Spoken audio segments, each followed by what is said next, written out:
اهلا بكم مره اخرى اعزائي المشاهدين. طبعا النادي الاهلي بيغلق ملف وسام ابو علي وامام عاشور. امام عاشور كان مغلق، كان مغلق، يعني هو اصلا يعني النادي الاهلي مش هيبيعه، مكمل. لكن وسام اللي كان فيه تفاوض ما جاش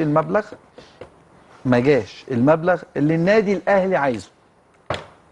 يعني جه مبالغ كبيره، جت مبالغ كبيره على لعيب بيلعب في مصر وفي الدوري المصري، مبالغ كبيره. لكن النادي الاهلي حر. ويمكن عايز اقول لكم معلومه مهمه، يمكن انا قلتها، يعني نزلت بيها بوست قبل كده، ان وسام ابو علي مد عقده سنتين، على السنتين ب4، وده في عهد الكابتن محمد رمضان. يعني هو مضى تمديد السنتين مع محمد رمضان، يعني بدل السنتين ب4. فالراجل يعني اهلاوي. اهلاوي يعني ايه؟ يعني اللي هيتحكم فيه النادي الاهلي، مش نادي تاني ولا هو. لكن النادي الاهلي كان عايز يبيعه. ممكن يكون النادي الاهلي اظهر للجميع ان هو منفتح في بيع وسام ابو علي، ولكن الحقيقه هو النادي الاهلي متمسك بوسام ابو علي، ان النادي الاهلي لا يرغب في بيع وسام ابو علي. معلش انا اسف، يعني ممكن حضرتك كنت عايز توصل رساله ان انت عايز تبيعه، لكن انت مش عايز تبيعه. انت مش عايز تبيع وسام ابو علي، مش عايز تمشي وسام ابو علي، وده حقك وسياستك، وانت حر وبكل حاجه، برايك وبالتعاقد وبالقانون وبكل حاجه، حق النادي الاهلي. يعني انا لو مكان اداره النادي الاهلي مش هفرط في وسام ابو علي. هو انا من امتى بيجي لي مهاجم زي ده؟ بس بقى يعني معنويا اشتغل معاه معنويا بقى، ان هو يعني يديني الاتموسفير بتاع الماتشات وزي ما كان. لكن حق النادي الاهلي، وكذلك في امام عاشور، طالما اللاعب ماضي على تعاقد فيجب ان يحترم التعاقد بتاعه الى ان يتم ترضيته من النادي بمزاج النادي وليس غصب عن النادي، او بيعه واستفاده النادي. انت ملكي، انت بتاعي، في شرط جزائي حطه وامشي، ما في شرط جزائي انت بتاعي. لما يجي لي تعاقد انا اللي بت فيه وانا اللي اعرف. ولا ايه يا كابتن خالد؟ كابتن سيد؟ ها؟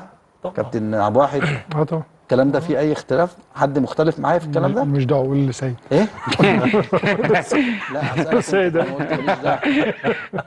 انا كلامي فيه حد مختلف لا، معاه؟ لا، ده حق النادي ولا مش حق؟ طبعا حق النادي. طبعا. انت بتقول بس. 4 لا، سنين هو بيمتلك لاعب. بالظبط 4 سنين. بيمتلك وامام لاعب. نفس القصه، سنتين. هو اللي بيتحكم فيه طبعا. عايز سنتين. يبيعه حسب امكانيات النادي، بالظبط. محتاج اعتبار. يبيعه بالتراضي، مش هبيع، كان حر. بس انا في حته كنت قلت عليها، يمكن كلمت معاك فيها، ان اللاعب لو عايز يمشي ومصمم انه يمشي. هو مصمم ان هو يمشي. خلينا واقعيين بس، ايه، أنا عشان انت عارف انا مصمم إنه يمشي. الواحد يقول كلمه حق ماشي، ربنا. هو مصمم يمشي. يعني انا بقول لك اهو. يعني انا لو عندي الامكانيات واقدر ابيعه بمبلغ كويس، انا مش شايف ان اللعيب لو هو عايز يمشي انه هيدي المكان بنفس القوه ونفس المستوى. ده وجهه نظري. لكن برضو طبعا نرجع لاول واخر، الراجل ماضي 4 سنين، فاحتياجه ليه خلاص. طيب مصطفى شلبي ونيمار مقابل احمد مش مقابل، يعني هو ده اللي هيتباعوا وده هيتباع. يا كابتن ايمن، هو انت قبل ما تمشي مصطفى جبت بديل؟ بس هو ده الموضوع. مشيكو منزه ده بيلعب طرف. ما واحد. عندك مشكله؟ يعني انت ضد رحيل مصطفى شلبي؟ طبعا. يعني حتى بعد كلاعب عدم الثقه ما بينه وما بين الجماهير. بص، عدم الثقه دي بترجع تاني، وجمهور نادي الزمالك جمهور كبير ويقدر يحتوي مصطفى، لان يعني انا قلت قبل كده تقييم المصطفى كلاعب كوره، انا بشوفه، ممكن الناس تستغرب من الراي ده، لكن انا بشوفه يعني من احسن الوينجر اللي موجوده في مصر. فهتقدر تعوضه، اوكي، جبت لعيب كوره. بس اللي ما فيش حاجه اسمها نفسيا. انا بالنسبه لي في الكوره مصطفى لعيب كوره عنده امكانيات كبيره وامكانيات عاليه جدا. نادي الزمالك نادي كبير وجماهيره كبيره جدا، تقدر تحتوي تحط رقم كام يعني دلوقتي؟ رقم 1 طبعا. يلعب يعني اساسي؟ طبعا. طبعا. يعني في مصطفى لو حطيته بنفسك في مصر يعني رقم 2 بالنسبه لي. بعد زيزو. بعد زيزو. بعيدا عن اشرف بن شرقي. طب وتريزيجيه؟ اشرف وتريزيجيه يعني رمضان جايين من صبحي، منطقه أنت مختلفه. قلت في مصر. انا بالنسبه لي مصطفى بعد يعني زيزو. يعني مصطفى افضل من يلا قول افضل من. انا ما اعرفش الوينجر اللي موجود في مصر، انت بتتكلم يعني على إزاي؟ ما الزمالك، أنا بقول لك عندناش. أهو. كان موجود زيزو ومشي. افضل من قول وانا اقول لك تريزيجيه. لا انا بقول لك خلي تريزيجيه واشرف بره طاهر، الموضوع. محمد طاهر، اه طبعا. حسين الشحات، اه رمضان صبحي، اه طبعا. ابراهيم عادل، ابراهيم يعني مصطفى فتحي. مصطفى طبعا. افضل من مصطفى اه وافضل من ابراهيم عادل. لا مش افضل من ابراهيم عادل. تعطلت لا ليه؟ مش افضل من ابراهيم عادل. بص ما انا قلت لك حط اشرف مش وتريزيجيه. رقم بس اتنين. اقول لك حاجة. لا انا بالنسبه لي في سهل اللعيبه خالص المصريين بس. اللي موجودين، انما اشرف وتريزيجيه انا قلت لك هو أنا هم اللي بقول لك كواليتي عليهم دول مختلف. أجانب؟ ما هم جايين من بره يعني اشرف وتريزيجيه دي ناس جايه من اوروبا. يعني تريزيجيه فتره احترافه واللي احترافه كلها باستثناء السنه الاخيره اللي هو راح اعاره تقريبا، وبعد كده راح قطر اخر البيع والشراء السنه الاخيره دي، انما طول حياته بيلعب في طيب. اوروبا. اشرف كواليتي مختلف عن اللعيبه الموجوده في مصر كلها. تمام. انا بس اختلف مع ايمن في حاجه واحده. انا عشان انا عشت مع الناس دي، انا اعتقد ان اللي مأثر على مصطفى نفسيا. ما هي تتحل. لا هي دي ما هي دي تتحل تتحل، دي طبعا. المشكله ان هي تتحل. طب ما عادش هو معاه أنت ليه؟ ما هي هتجيب نفس لعيبة؟ انت مدير مش كوره ما عادش مش ليه؟ احنا كلعيبه اديته دورات ايمن نفسية. كان بيقعد معاه وانا اقعد معاه. آه. لكن هي المشكله الواد يلعب ماتش كويس يلعب ماتش وحش، مفيش قابليه. هي دي مشكله مصطفى. يبقى يقعد ولا ما- يمشي؟ انا كان نصيحتي ليه انه آه. يمشي، بس انا طيب. مع ايمن في حته واحده بس، ان اي مدرب هيجي هيلاعب مصطفى، وانا بقولها لك دلوقتي اي مدرب هيجي هيلعبه. كنت بتكلم كمان مع خالد بيبو كمان قبل لا لعيب كويس جدا، وانا بقول لك اهو لو هو قعد امكانياته هايله. هيلعب. لكن هو انا إمكانياته وجهه نظري ان هو لا، طب انت هو تقييمه مشكلته رقم نفسية. كام؟ ماليش في التقييمات رقم طيب. كام، انا شايف انه لعيب كويس. طيب عايز بقى اسالك سؤال مهم، هل انت مع رحيل محمد صبحي؟ لا طبعا. لا طبعا. انا بالنسبه لي لا، صبحي من صغير من الاجوان. لو هتمشي المميزة واحد من جداً. الاثنين، عواد ولا صبحي؟ لا مش هخش في القصه دي. ما بس هي قصه كده. ليه؟ ما انت ما هي عندك قصه كده. ليه ما مش انت قصة جبت كده؟ المهدي سليمان. ما انت ثلاثه. ايوه ماشي. ما هو ما انت عندك عواد فتره من الفترات يعني كان المهدي مصاب. هيجي حارس أنا هقول ثالث لك مثلا؟ ما احنا اتكلمنا في القصه دي. انت طبيعي جاي على فرقه جاي تقييمك ثالث، انت ومستواك هو اللي بيخليك تلعب. انت لما بتروح اي مكان ما انت رايح، انت لسه بتبدا، الناس مش عارفاك وعارفه مستواك. ما انت جايبني ليه؟ عشان العب. هو انت جايبني عشان احط التالت؟ لا مش جايبك. لا مهيب. انت لما بتروح دافع فيا فلوس لا ليه؟ لا انت لما بتروح نادي انت اللي بتثبت نفسك ان انت هتلعب ولا مش هتلعب، تبقى رقم واحد رقم اثنين أيوة. رقم ثلاثه. ده بيرجع للمدرب. تمام. وزي ما قلت لك قبل كده المدرب بيحتاج. طيب. هو طريقه اللعب وحارس المرمى هتفرق مع المدرب. انا متهيألي، بس انا مش عايز اختلف مع وحيد في النقطه اتفضل. دي، بس هو طبعا اكيد وانا بجيبه انا مرقبه عندي بالظبط. ومتفق معاه انت جاي رقم كام بالظبط. والا هيوافق ولا مش هيوافق. بالظبط. انا مش ممكن اكون حارس مرمى كنت نمره واحد وهاجي نادي الزمالك طبعا كبير ثلاثة. فهل يا ترى هتبقى هو صعبة. كبير، هو جون كبير ما أنا مش فاهم. صغير، بس هو في الاول وفي الاخر هيستنى قد ايه ده؟ في ماتشات بتتلعب او في فتره اعداد بتحصل، اكيد بيبان كل حاجه. المدرب بيقتنع باللعيب اول ما بيشوفه. ممكن هترجع يتغير، للمدرب. ممكن مكانه يتغير او ترتيبه يتغير حسب الاداء وحسب التمرين، بس انما ما في هي الاول دي. وانا بتعاقد معاه انا ببقى بس عارف هو رايح انا فين. وجهه نظري ما اعتقدش ان هو جاي يعني في الكلام انه هيبقى حارس اول. يعني ده وجهه نظري يعني، لكن هو مع الوقت ممكن يبقى حارس اول. طيب كابتن سيد محمد شكري خلاص، يعني بكره ممكن يتم اعلان الصفقه. هل محمد شكري هو اللاعب اللي بينتظره النادي الاهلي كاساسي في هذا المركز؟ هو محمد شكري بقاله فترة النادي الأهلي بيتفاوض معاه، يمكن اتعور وما رجع من الإصابة ورجع بشكل كويس. النادي الأهلي أصر إن هو يتعاقد معاه. هو أهم لعيب في الحتة دي موجود في مصر، هم 3 لعيبة أنت اللي ماشي بيهم بقالك 4 سنين، فتوح ومحمد حمدي وشكري، ما فيش حد تاني. فأنت الطبيعي إن أنت هتفكر فيه، وهو يعني أنا أتوقع إن شاء الله مع النادي الأهلي لو بنفس المستوى اللي كان فيه مع سيراميكا لا هيفرق بشكل كبير جدا يعني. بس لعيب كده؟ كويس. بس كده هتلاقي الكلام لا، كويس سهل. كله. لا هو انا السهل انا وسلس. بوفر لك وبترجم لك السهل. يعني بيجيب لك المختصر المفيد على طول. يعني شكري اللي يلعب أساسي؟ اجابه سهله. شكري اللي هيلعب طبعا. مختصر مفيد. المركز ده يبقى اتقفل كده؟ على حسب اداء شكري، بس انا بقول لك لا، يعني شكري بادائه الفتره اللي فاتت وواضح من شخصيته كمان ان انت اما ترجع بالشكل القوي ده، فانت واضح ان انت عندك امكانيات وعندك اصرار. فانا بشوف ان هو هيكمل في الاهلي وهيبقى لعيب اساسي في منتخب مصر. يعني شكري ولا يحيى عطية الله؟ لا، يحيى عطية الله انت جبته في ظروف ان انت بتقارنه بعلي معلول، ودي المشكله الكبيره اللي حصلت، وفي فرق كبير ما فدلوقتي بينهم. شكرا قارنه بيحيى عطية الله. لا، هو هيبقى افضل. هيبقى أفضل. طبعا. طيب افضل من سيد معوض؟ ان شاء الله يبقى افضل. ها؟ ان شاء الله افضل يبقى. من جilberto؟ لا، ما فيش المقارنات دي، المقارنات ده مهيب بعيده جدا. يعني كل لعيب وليه ظروفه. انت يعني جايب لعيب في النادي الاهلي. علي معلول بس خلي بالك اول برضه اول ما دخل النادي الاهلي، لو جيت عملت له المقارنه دي كنت هتقول ما يتقارنش بيهم، انما دلوقتي لما تيجي تقارنه هتحطه هو رقم واحد. ففي فرق. انت كلاعب بتدخل نادي كبير على حسب امكانياتك وعلى حسب ادائك خلال الفتره اللي انت موجود فيها. انت والإنجازات اللي انت بتعملها. انت اللي بتقول انت لعيب مؤثر في الفرقه ولا لعيب عادي في الفرقه. انا بس النقطه اللي الوحيد كان بيتكلم فيها عشان هم اختلفوا معايا بتاع حسين علي، يعني انت جيت عند المهدي وقلت انت بتبقى داخل نادي ثالث وتنافس. اما قلت حسين علي ينافس، ايمن قال لي هينافس مين؟ ما هو لازم ينافس. لا مركز، لا مركز. بص اي مركز ما لازم تنافس. لا اسمع بس، لازم تنافس. يا مش سيد، في حراسة انا المرمى. حراسه المرمى عندي لما اتصاب عواد ما عنديش جوان تاني. بالظبط. كان عندي جوان صغيره. صبحي واحد والشناوي. تاني. ده حراسه المرمى ماشي، لازم يبقوا ثلاثه بس هو هيجي ينافس. حراسه المرمى يعني تختلف. هيدخل نادي ما مش طبيعي هيبقى إنك متحدد له هتنافس. انت رقم 3 وعلى جنب، مفيش كده. لازم هيدخل المنافسه مع اللعيبه اللي موجودين في المكان. اي نادي كبير لازم يبقى فيه منافسه. لو منافسه بشكري مش وياسين مرعي كده الاهلي قفل المفاوضات ولا ممكن نشوف حاجه تاني؟ متهيألي في الفتره دي خلاص، هو دي كانت اخر احتياجات. مع استمرار وسام ابو علي. هو وسام مش هيمشي، يعني وسام لا ما خلاص، ما هو كان جاي له عروض. ما أنا ايوه بقولش.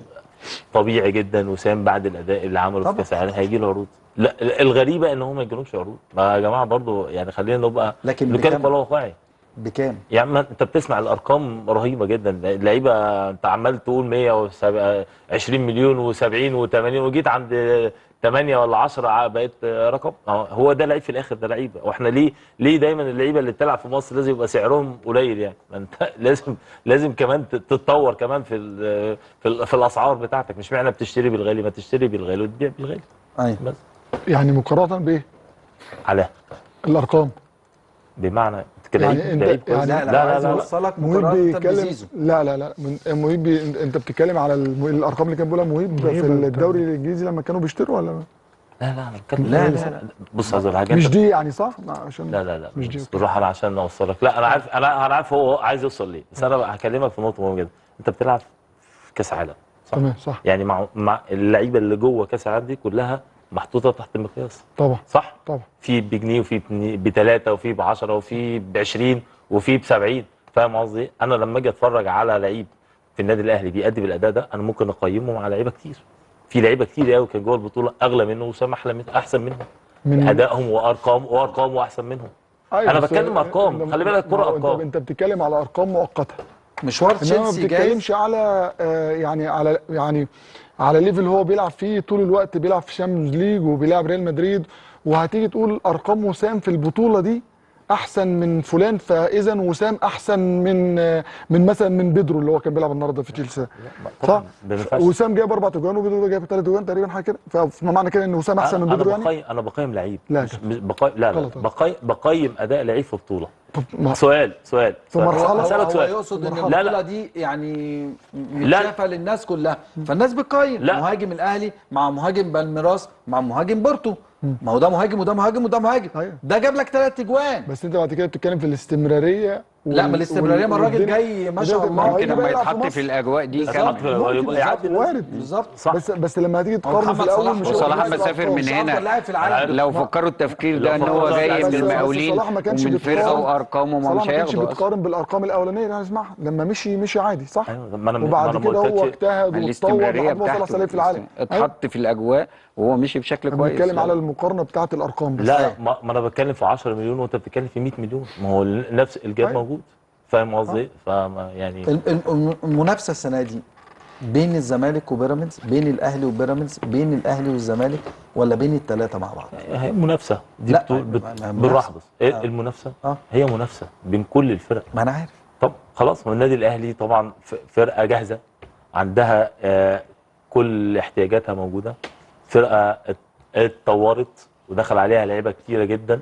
اصلا هي من غير اللعيبه اللي كانت موجوده قدرت ان هي تحسم الدوري الموسم اللي فات. ايوه تمام. تتكلم على بيراميدز، فرقه برضو عندها استقرار كبير، وعندها كميه لعيبه كتيره جدا، عندها استقرار فني واستقرار اداري، فموجوده في منافسه. الزمالك عنده تجربه جديده احنا كلنا لسه ما نعرفهاش.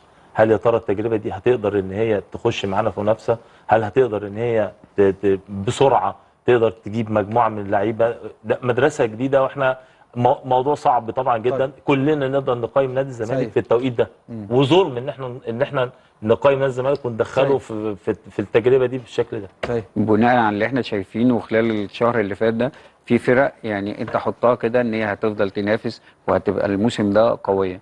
البنك، سيراميكا، الاهلي، بيراميدز، دول عندهم عدد كبير من اللعيبه. الزمالك هيدخل المنافسه بشرط واحد، لازم يجيب لعيبه ولعيبه مؤثره في الفرقه، مش لعيبه عاديه تيجي تكمله للفرقه، لعيبه تكون مؤثره. كابتن عبد الواحد سيد، كابتن ايمن عبد العزيز في 30 ثانيه نفس السؤال. منافسه اكيد طبعا الزمالك هيبقى منافس باي حاجه سواء جاب لعيبه او ما جابش.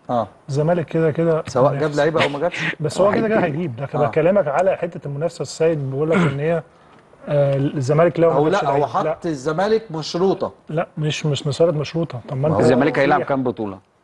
كونفدراليه وكاس ودوري. 5. لا لو فضل بالسكواد بتاعه ده بعدد اللعيبه دي هيكمل في الثلاث بطولات. سيد انت بتقول الزمالك خارج المنافسه. السنه اللي فاتت لعب بنفس السكواد ده وكسب السوبر وكسب الكاس. السوبر عشان مباراه واحده.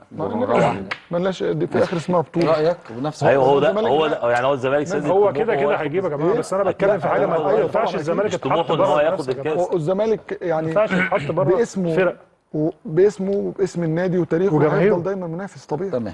تمام. بشكرك كابتن خالد، شرفتنا ونورتنا. كابتن سيد شرفتنا ونورتنا. كابتن عبد الواحد شرفتنا ونورتنا. مهيب نجم الكبير كابتن حبيبي شرفتنا ونورتنا. اشكركم اعزائي المشاهدين. خلص مونديال كأس العالم للأندية، كل عام وأنتم بخير إن شاء الله. بإذن الله بكرة بقى أجازة ونعود لمواعيدنا الطبيعية يوم الثلاث والاربع والخميس والجمعه ان شاء الله. نشوفكم بخير باذن الله، ومبروك لتشيلسي الفوز بكاس العالم للانديه. زي ما قلت لكم كنا معاكم يوميا على مدار كاس العالم للانديه. يعني سعيد جدا برد الفعل اللي بفخر بيه وكل طاقم العمل بيفخر بيه. الحمد لله يعني عند كلنا عند حسن ظنكم، وان شاء الله نشوفكم باذن الله من الاسبوع دوت من يوم الثلاث. بكره اجازه، يوم الثلاث نشوفكم باذن الله. ثلاث اربع خميس جمعه على MBC مصر اللعيب. الى اللقاء.